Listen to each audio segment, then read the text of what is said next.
इल्म और साइंस के रोशन अफलाक जिसमें पला करते हैं तख्लीक के ख्वाब। नाज़रीन, मैं हूँ आपके साथ कशफी शमाइल, नहायती खुलूस और मोहब्बत के साथ सलाम अर्ज़ करती हूँ। रेख्ता की इस ख़ास पेशकश में आप सभी का दिली इस्तकबाल है।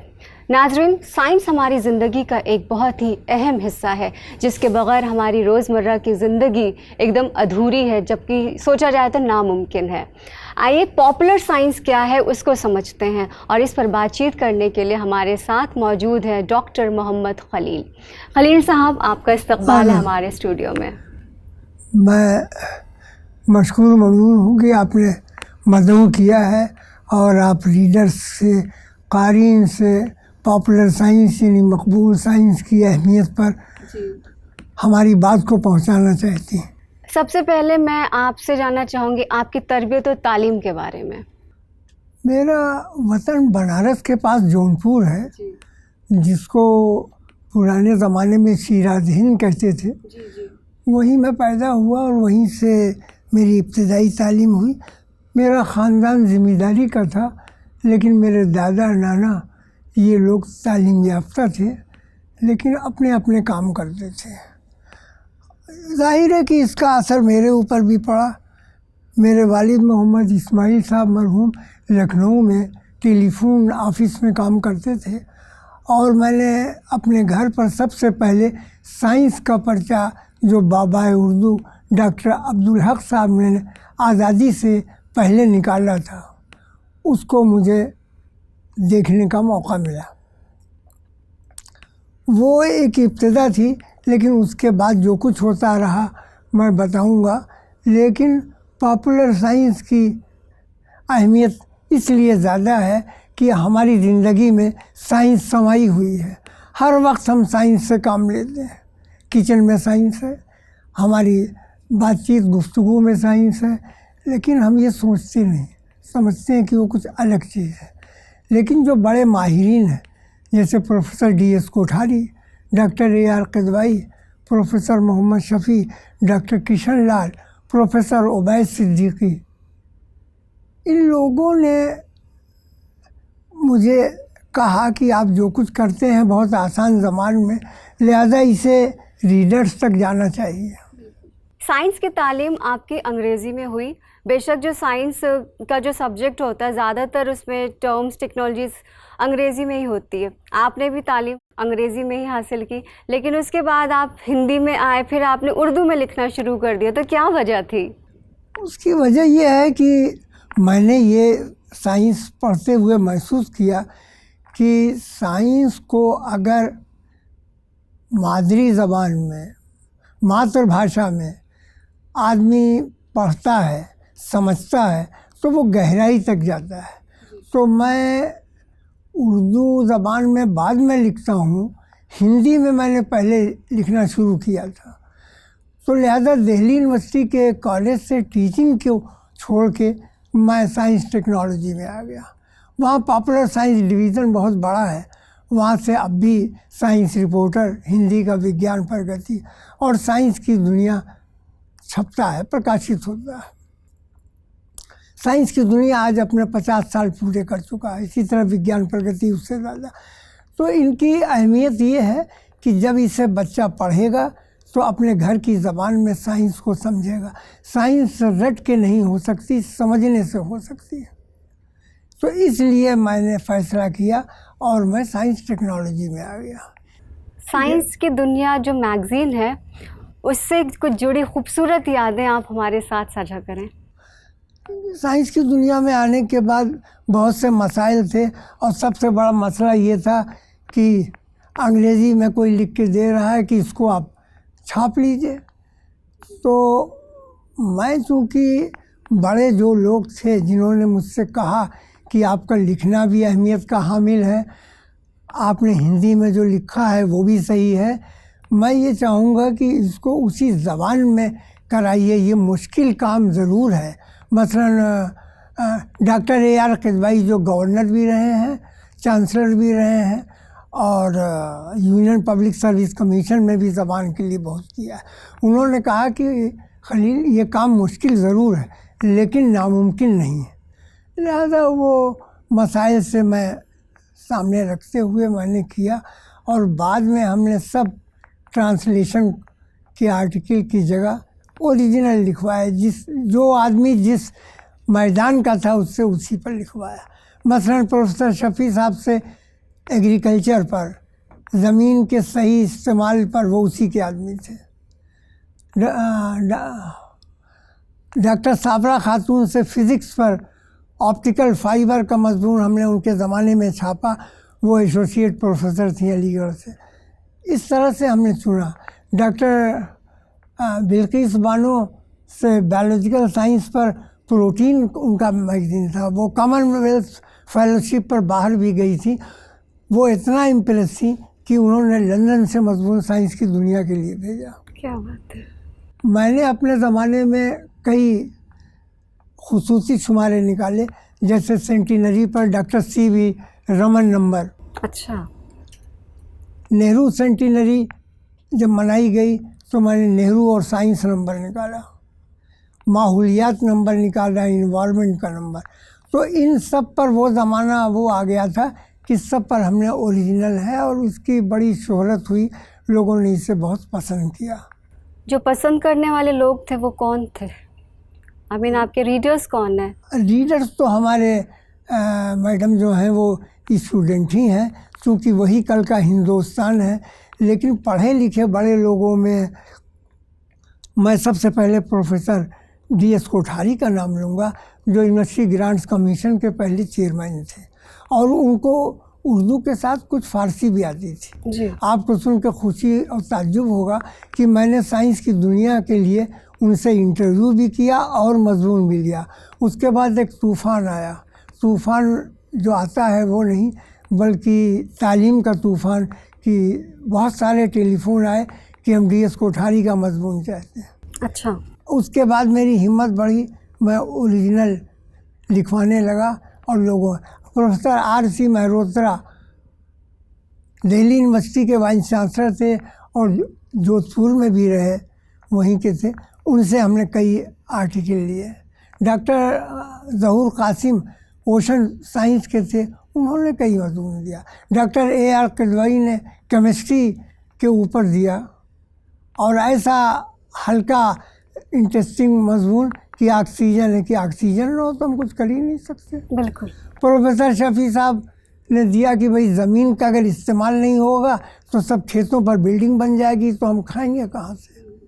उन्होंने और भी कई उस पर दिया। ओबैद सिद्दीकी साहब और ये शफ़ी साहब दोनों ही लंदन की रॉयल सोसाइटी के फ़ेलो, तो लिहाजा इनके मजमून का बड़ा चर्चा रहा। और मैंने इनके लाइफ स्केच भी लिखे, उसका भी बड़ा असर हुआ, क्योंकि बच्चा जब किसी बड़े आदमी की लाइफ स्केच को पढ़ता है तो उस पर कुछ करने का उसका दिल होता है, और वो आगे उसी लाइन पर दौड़ता है। मुझे एक चीज़ ये जानना है कि आपने बच्चों के लिए बहुत लिखा।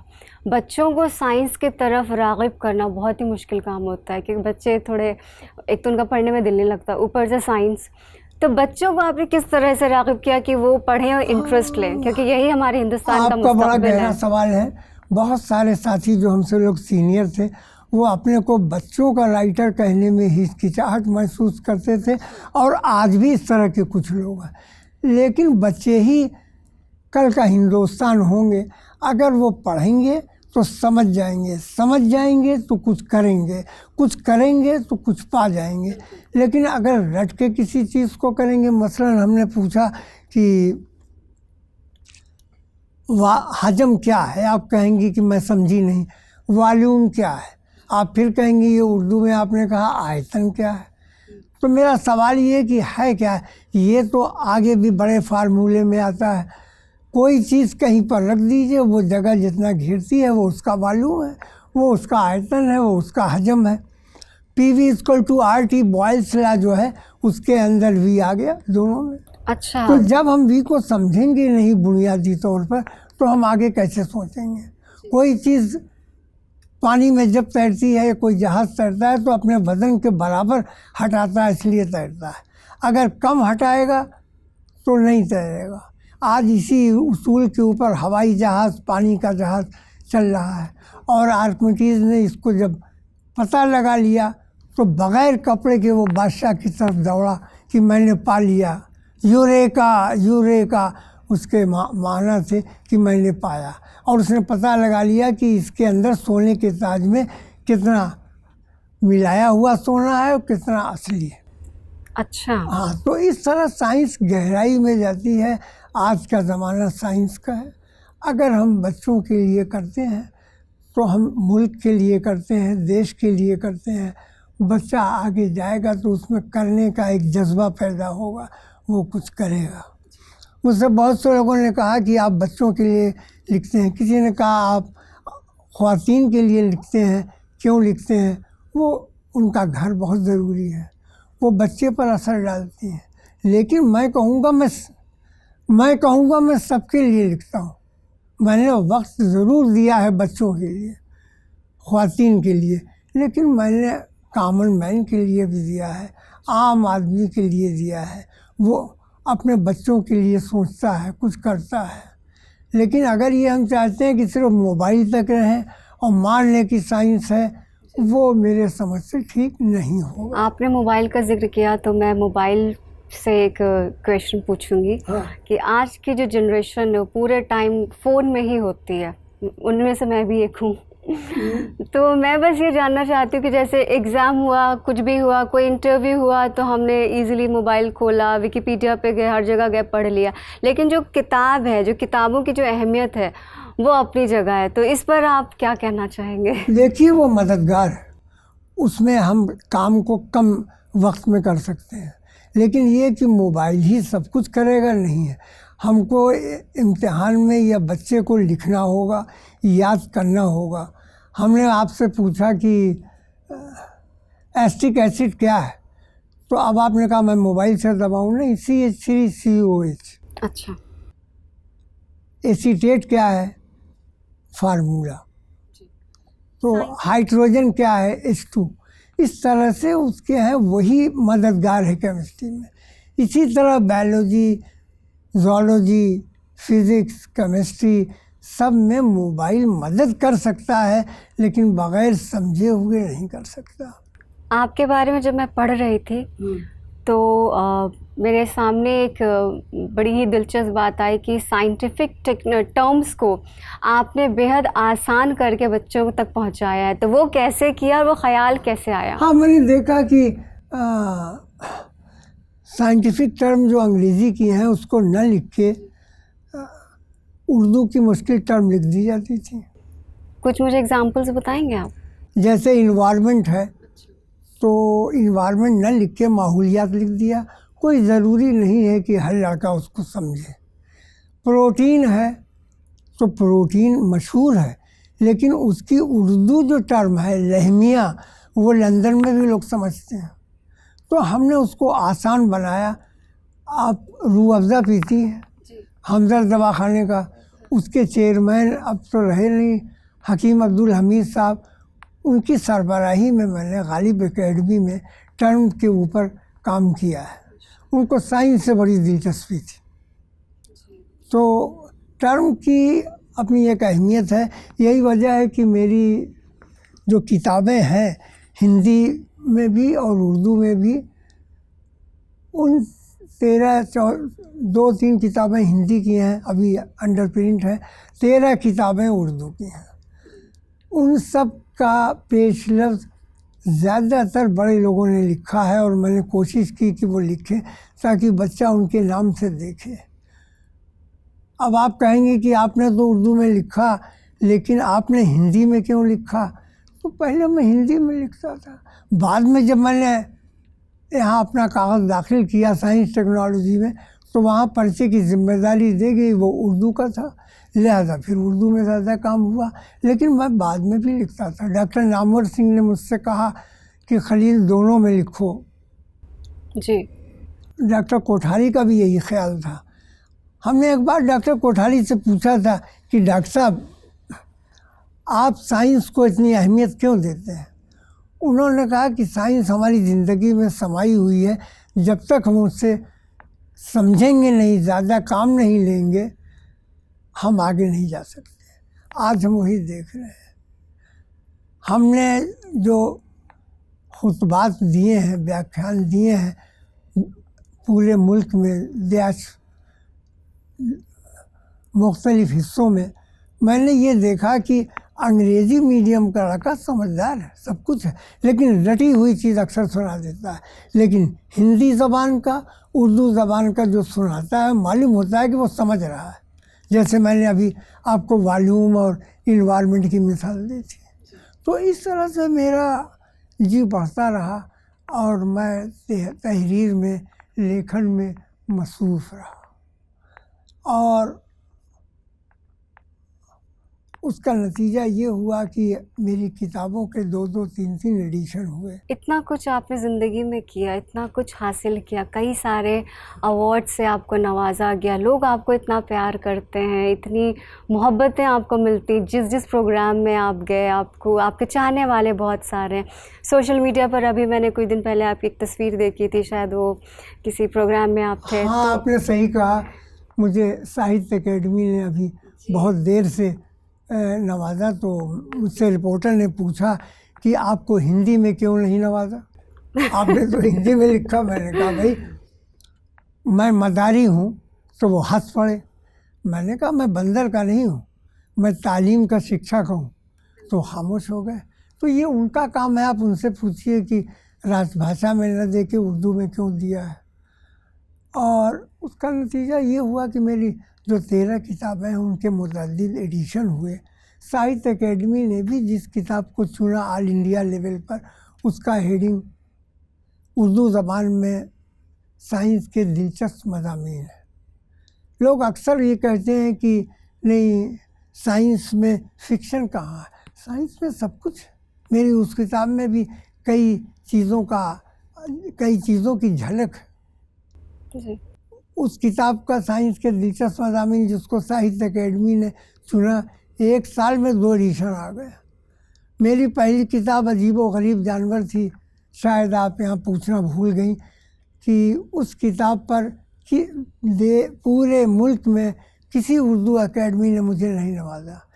NCERT ने 2 अवार्ड में पहला अवार्ड के लिए उस किताब को चुना, और वो पहली किताब मेरी बहुत मशहूर हुई। उसके बारे में और बताएं हमें। अजीब व गरीब जानवर में तरह तरह के जानवरों का जिक्र है। वो अजीब आदत रखते थे। मसलन सवाल ये पैदा होता है कि हमने जानवरों से क्या सीखा? ऊपर बनाने वाले ने तो इंसान और जानवर दोनों को बनाया, और बच्चा जो है वो जानवर के करीब पढ़ के उनके करीब आता है। मसलन ये है कि खरगोश बहुत दूर की आवाज़ सुन लेता है, हाथी कभी भूलता नहीं है। इसी तरह हर जानवर कोई न कोई खूबी या विशेषता बड़ी इंटरेस्टिंग चीज़ें आपने शेयर की है। और जानवरों के बारे में बताइए। देखिए, पर्दे को बहुत से लोग कहते हैं कि अच्छा भी है, बहुत से लोग कहते हैं कि नहीं है, हम एडवांस नहीं है। लेकिन हाथी, जब जंगल में किसी हाथी को बच्चा होने वाला होता है, तो वो एक ख़ास अंदाज में आवाज़ लगाता है, चिंघाड़ता है, और सब हाथी को मालूम हो जाता है कि किसी हाथी को बच्चा होने वाला है। और उस हाथी के चारों तरफ लोग आके हाथी खड़े हो जाते हैं ताकि पर्दा रहे, और पर्दा हो जाता है। अरे वाह। और फिर वहाँ खसक जाते हैं। और हाथी कभी भूलता नहीं, ना अपने दुश्मन को और ना दोस्त को। अच्छा। हाँ। और कोई जानवर के बारे में बताएं। सब जानवरों में ऊपर वाले ने कोई न कोई खूबी दी है। मसलन स्लोथ एक जानवर है, वो सारी ज़िंदगी डाल पर उल्टा लटका रहता है, और सारी अपनी ज़िंदगी की रुदाद, जिसे हिंदी में दिनचर्या कहते हैं, सुबह से शाम तक करना, वो सब उल्टा रह के ही करता है। और वो दरख्त से नीचे नहीं उतरता। ऐसा क्यों? बस वो उल्टा ही उसकी आदत है कि वो अपने पैरों से लटका रहता है, लेकिन कभी कभी वो नीचे उतरता है। कुदरत ने उसके बदन को पत्ती के रंग से बनाया है, लिहाजा वो अपने दुश्मन से हिफाजत करता है। गाय की क्या खासियत है? जाहिर है आपने गाय के बारे में भी लिखा होगा, और गाय जो है आजकल सबसे ज़्यादा चर्चा का विषय है। दूसरे जानवरों से सीधी है, और गाय तो हमको दूध देती है, हमारी ज़िंदगी में इन्वॉल्व है। याक देखिए है उसी तरह, जो बहुत ही खूंखार है, कौन? लेकिन याक याक। लेकिन वो ऊंची पहाड़ी पर चलता है, उसे सर्दी नहीं लगती। और जो उसके मालिक हैं, जो उस पर बोझ लगाते हैं, वो उसके बच्चे को आगे कर देते हैं, तो अपने बच्चे की मोहब्बत में चलता रहता है ऊंचाई पर और बोझ को भी ढोता है। तो ये एक लंबी कहानी है। नहीं, मुझे बड़ा मज़ा आ रहा है। मुझे लग रहा है कि हमारे नाजरीन भी जो ये सुन रहे होंगे तो उन्हें बहुत ही मज़ा आएगा जानवरों के बारे में। तो आप लोग ये, आपने किस किताब का नाम बताया? आपकी किताब का क्या नाम था? हमारी पहली किताब तो अजीबोगरीब जानवर। अजीबोगरीब। हाँ, दूसरी तो किताब आप लोग अजीबोगरीब ज़रूर ख़रीदिएगा और इसको ज़रूर पढ़िएगा, क्योंकि मैं भी अब इसे ख़रीदने वाली हूँ, इसको ज़रूर पढ़ूंगी ताकि मैं भी जान सकूँ जानवरों की खासियत। दूसरी किताब साइंस और हम है। अच्छा। तीसरी किताब सी.वी. रमन एक अजीब साइंसदान है। हैवानात की दिलचस्प दुनिया NCPUL जो गवर्नमेंट का इदारा है और बहुत काम कर रहा है उर्दू भाषा में, उर्दू ज़बान में। तो उसकी हैवानात की दिलचस्प दुनिया उसने 3 एडिशन अब तक छाप चुके हैं और अब भी डिमांड है। और भी किताबों के हमारे 2-3 एडिशन हुए हैं। इतने सारे आपको अवार्ड्स जो मिले, साहित्य अकेडमी अवार्ड आपको थोड़ा लेट से मिला जैसे अभी आपने जिक्र किया, तो क्या कहीं ना कहीं इस चीज़ के लिए आपको टीस ऐसा है कि मैडम, अवार्ड मिलने से खुशी तो ज़रूर होती है। मुझे याद आता है कि पहला अवार्ड दिल्ली गवर्नमेंट ने, उर्दू एकेडमी ने काम के ऊपर कंट्रीब्यूशन पर दिया था। उसके बाद जो बहुत मशहूर अवार्ड आलमी सतह पर है, इंटरनेशनल गालिब इंस्टीट्यूट दिल्ली का, वो मिला। वो फ़ारसी में भी देते हैं, उर्दू में भी देते हैं। तो साइंस का पहला मुझे मिला। इसी तरह से राष्ट्रपति ने, मैडम प्रतिभा पाटिल ने मुझे सम्मानित किया, अवार्ड दिया। वो भी साइंस पर था। इतनी कामयाबियां हासिल करने के बाद और 4 दहाई गुजारने के बाद जब आप पीछे मुड़ के देखते हैं तो जाहिर सी बात है, जब इंसान कामयाबी की सीढ़ियां चढ़ रहा होता है तो अकेले नहीं होता, उसके साथ लोग होते हैं। कोई भी इंसान अकेले कामयाब नहीं हो सकता। हाँ, किसको आप जो है इसका सेहरा देंगे, किसको क्रेडिट देंगे? आप सही फरमा रही हैं, 4 दहाई गुजर गई, लेकिन मैं उन बड़ी शख्सियत को, उन बड़े लोगों को याद करता हूँ जिन्होंने मुझे बताया कि ये तर्जुमे को, इसकी अहमियत है, अनुवाद की अहमियत है। लेकिन पॉपुलर साइंस के आप हैं, लिहाजा इस पर ओरिजिनल राइटिंग कराइए। ये मुश्किल काम ज़रूर है लेकिन नामुमकिन नहीं है।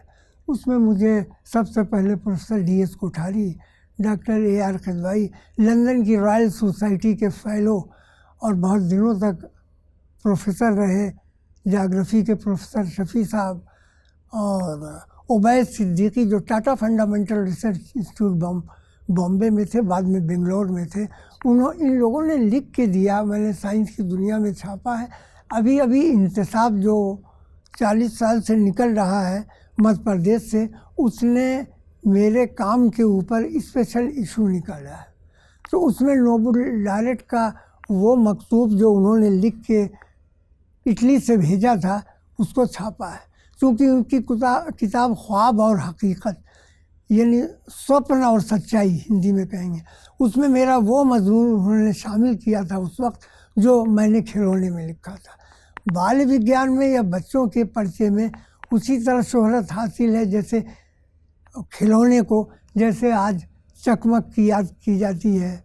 और दूसरे बहुत सारे पर्चे हैं, बालहंस है, बालवाड़ी है। तो अब भी उर्दू के पर्चे निकल रहे हैं। ऐवान उर्दू बच्चों का है, एकेडमी का, NCPUL का बड़ों के लिए भी है और बच्चों के लिए भी है। पयाम उर्दू बहुत पुराना इसमें है। तो आप सब पर्चों को अच्छा देखेंगे।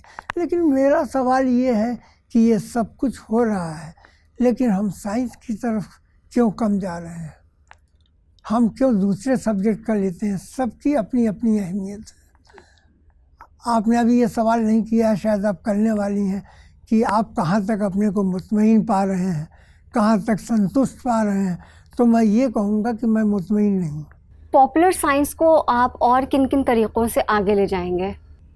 देखिए, आपने तो ये समझ लिया कि पॉपुलर साइंस, जिसे उर्दू में मकबूल साइंस कहेंगे, और हिंदी में लोकप्रिय बनाने के लिए लोकप्रियकरण करना कहेंगे।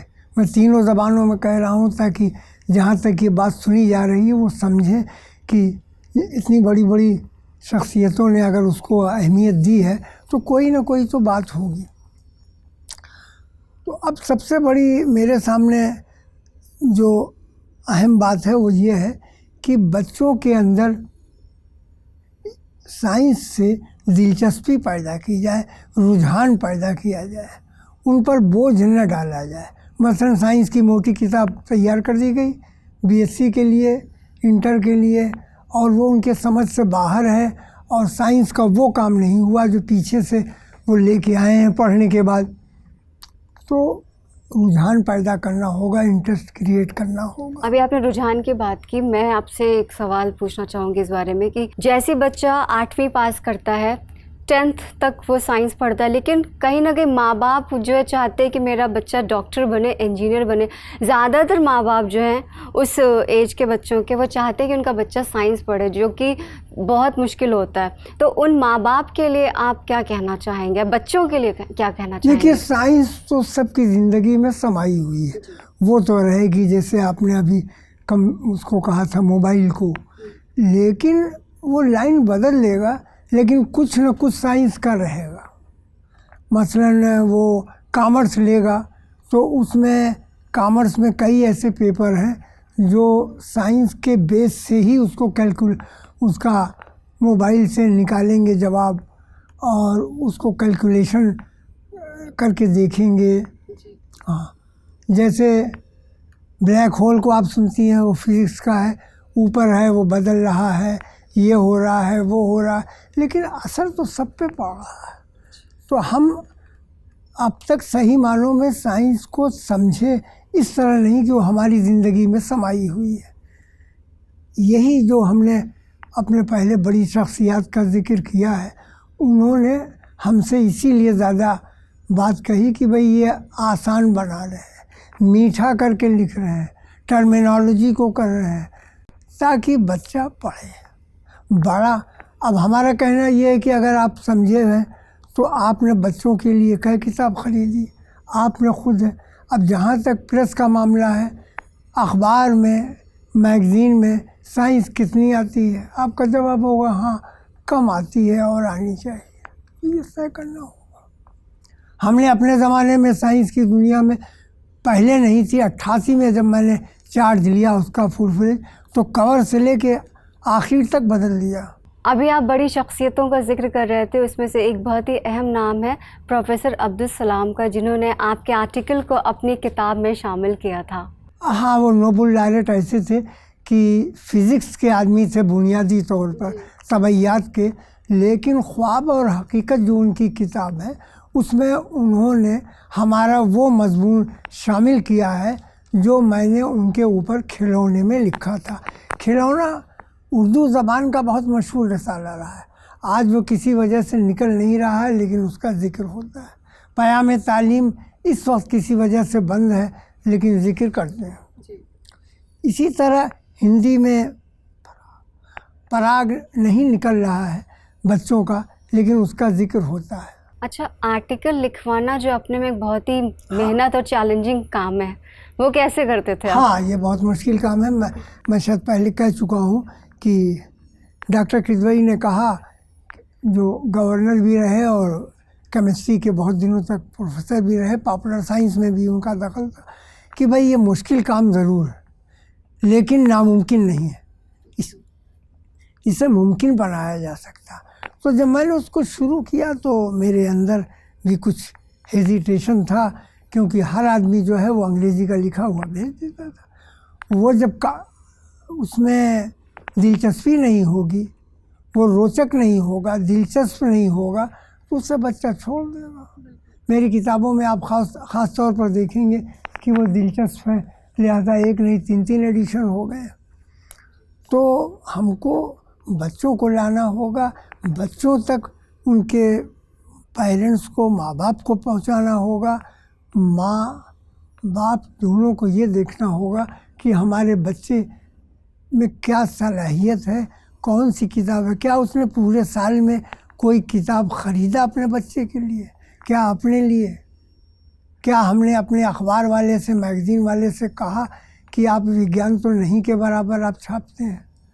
तो इस तरह से जो मसाइल हैं उनको हम ख़त्म नहीं कर सकते, समस्या का समाधान नहीं हो सकता। जी, बिल्कुल सही कहा आपने।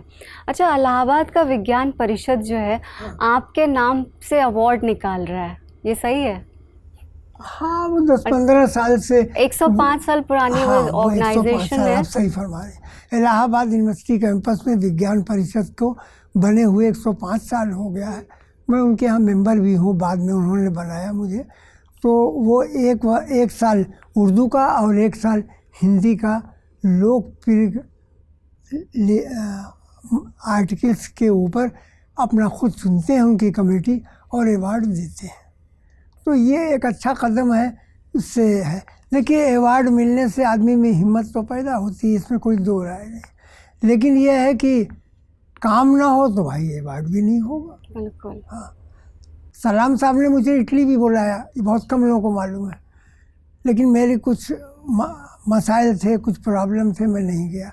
लेकिन उसके बावजूद उन्होंने अपनी किताब में हमको जगह दी। क्यों? क्योंकि उनको पॉपुलर साइंस से थी। CV रमन नंबर जब हमने निकाला तो उनका इटली से ख़त आया, वो मैंने छापा। अच्छा। हाँ, कि ये बहुत अच्छा था। और प्रोफेसर DS कोठारी ने तो यहाँ तक कह दिया कि हमारे हिंदुस्तान में जितने मैगज़ीन में CV रमन की सेंटिनरी पर नंबर निकले वो सबसे अच्छा है। जी। इस बात का जिक्र जो है डॉक्टर किशन लाल, जो नेशनल फिजिकल लेबोरेटरी के डायरेक्टर रह चुके हैं और अब भी काम में लगे हुए हैं, उन्होंने मुझसे बताया और मेरा मन बढ़ाव किया। उन्होंने भी लिखा, वो हिंदी तो जानते ही हैं, उर्दू भी जानते हैं। RC मल्होत्रा के साथ भी यही है, डॉक्टर कासिम के साथ भी यही है। डॉक्टर कासिम की बड़ी ख्वाहिश थी कि आपने बहुत से टॉपिक लिए हैं, समुंदर ज़िंदगी है, समुंदर पर कीजिए। तो समुंदर की बातों पर हमने वो किया। एंटार्क्टिका वो गए थे पहले रिफॉर्मर इंडियन की हैसियत से, और उसका पता लगाया। तो उनका हमने बच्चों के लिए, बड़ों के लिए, दोनों का मजमून लिखा है। 6 महीने की वहाँ रात होती है, 6 महीने का दिन होता है। कैसे होता है, क्या होता है, इसमें बच्चों ने बहुत इंटरेस्ट लिया। अरे वाह। हाँ। अच्छा, अभी हिंदुस्तान की अगर हम बात करें तो हिंदुस्तान को आप अगर साइंस के नज़रिए से देखेंगे तो आपको क्या लगता है कि हम सब कहाँ हैं, किस लेवल पर हैं?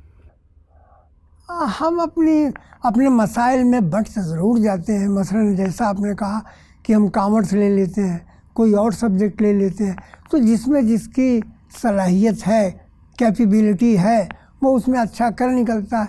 लेकिन साइंस तो सब जगह समाई हुई है। जी। वहाँ भी आ जाएगा नेट, कंप्यूटर, मोबाइल में डेटा, उसको धीमा करना, तेज़ करना, सब आ जाएगा। तो पहले जर्मनी ने जो मशीनें बनाई साइंस में, वो बहुत भारी भरकम थी। लेकिन जापान ने जब बनाई तो उन भारी भरकम का ज़माना ख़त्म हो गया। उसने सब पोर्टेबल बनाई, यानी आप यहाँ से वहाँ तक आसानी से ले जा सकते हैं। आज आप नेटवर्क का बॉक्स जो है वो बहुत छोटा भी हो गया है, बड़ा भी हो गया है। लेकिन पहले जब शुरू में आया था तो ऐसा नहीं था। TV बहुत बदलता चला जा रहा है। अच्छा। हाँ, मोबाइल में अच्छी बातें भी हैं, ख़राब ये है कि आप उसको अगर बदन के साथ रखते हैं तो उसका रिएक्शन बदन पर होता है। ये बात सच है, क्योंकि हाँ, ऐसा लोग बोलते हैं और हम लोग इस बात को सीरियसली नहीं लेते नहीं, हैं। वो जेब में रखते लेकिन जब आप इस बात को हमारे नाजरीन को बताएंगे तो उनको ज़्यादा यकीन हो जाएगा। तो इसके बारे में आप हमें थोड़ा डिटेल से नहीं, उसमें इलेक्ट्रॉनिक्स है, उसको कम से कम बाईं तरफ ही आमतौर पर जेब होता है, उसमें नहीं रखना चाहिए। मजबूरी है अलग उसको रख लें, उसका केस भी नहीं रखते, वो रख लें। और बहुत ज़्यादा बात करने से उसका असर तो पड़ता है। जैसे सिनेमा एक ज़माने में बहुत ज़्यादा पॉपुलर था, अब तो कम हो गया है TV की वजह से। तो उस पर इंटरेक्शन बराबर हो रहा है, यानी आप उस चीज़ को जो इसलिए देख रहे हैं कि उसका इमेज आपकी आँख में, रेटिना पर उल्टा पड़ रहा है। सीधा पड़ेगा तो आप कैसे देखेंगे? तो उसका आँख पर भी असर पड़ता था। इस तरह टीवी भी आप बहुत छोटे कमरे में बिल्कुल पास से देखेंगे तो असर जब पड़ेगा। कलर टीवी आया था देश में, हिंदुस्तान में, हाँ। तो कलर टीवी के लिए भी कहा जाता था हाँ बिल्कुल कि सही। आँखों को नुकसान देता हाँ है। बिल्कुल। आँख है तो जहान है। तो साइंस के नुकसानात भी हैं, उसकी हानियाँ भी हैं, तो उसको भी सामने रखना होगा। अब जहाँ तक सवाल ये है कि पॉपुलर साइंस से हम इसके मसाइल को, इसकी समस्या को कैसे हल करें, वो हमें अभी पहले भी देखना था और अब भी देखना कि कैसे कम रुझान हो रहा है उसको करें। किताबों को बहुत सेंसिटिव न बनाएं, ऐसी बनाएं कि वो फ्लुएंट हो। मेरी राइटिंग में आप देखेंगी कि उसमें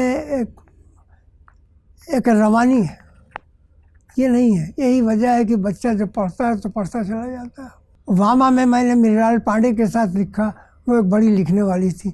मैं हिंदी में, जैसे आपने कहा कि आपने महिलाओं के लिए, तो उसमें लिखा है। वामा बहुत बड़ी मैगजीन थी, उसमें घरेलू साइंस के ऊपर हमने लिखा, बच्चों के लिए चकमक पे लिखा। हाँ, दूसरी और बालवाड़ी है, उर्दू का क़याम तालीम है, NCPUL के बच्चों का वालों का पर्चा है। तो ये है। लेकिन आज मैं कहूँ कि 1000 आर्टिकल मेरे शाया हो गए हैं, प्रकाशित हो गए हैं, लेकिन मैं मुतमईन नहीं हूँ। मैं मुतमईन नहीं हूँ। क्यों?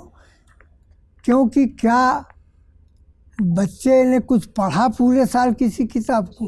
क्या आपने ख़रीदा? क्या उससे साइंस की बात की? इसलिए मैं इतना काम करने पर भी मुतमईन नहीं हूँ। मेरा यही कहना है कि आइंदा हमारे क़ारीन रीडर अपने बच्चों को साइंस की तरफ ले जाएं, साइंस को बताएं। लाइन चाहे उनकी जो कुछ भी हो, उनके लिए किताबें ख़रीदें, उन तक पहुँचाएँ। बहुत बहुत शुक्रिया आपका, और आपने इतनी सारी हमें जानकारी दी, साइंस से जुड़ी इतनी अहम बातें बताई हैं जिसको हम नज़रअंदाज कर देते हैं।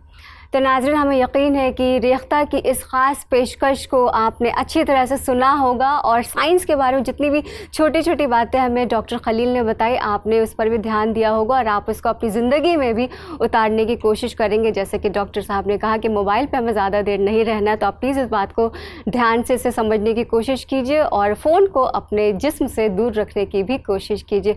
और हमें बहुत ज़्यादा मज़ा आया आपसे बातचीत करके, और आपका बहुत बहुत शुक्रिया कि आपने हमें अपना कीमती वक्त दिया। मैं सबसे पहले आपने इंटरव्यू लिया, आपका शुक्रगुजार हूँ। और रेख्ता एक बड़ा अहम काम अंजाम दे रहा है, मैं उसका भी शुक्रगुजार हूँ। उम्मीद करता हूँ कि रेख्ता के ज़रिए ये मेरी बातें दूर तक जाएंगी और वो साइंस को बच्चों, ख़वातीन, आवाम करेंगी। मैंने तबसरे की बहुत कम बात की है, मैंने किताबों के तबसरे लिखे हैं, उसको पढ़वाएंगे बच्चों को। मैं आपका एक बार फिर बहुत शुक्रिया अदा करता हूं। बहुत शुक्रिया। तो नाज़रीन, अगली पेशकश में आपसे फिर होगी मुलाकात। मुझे और मेरी पूरी टीम को दीजिए इजाज़त। अल्लाह हाफ़िज़।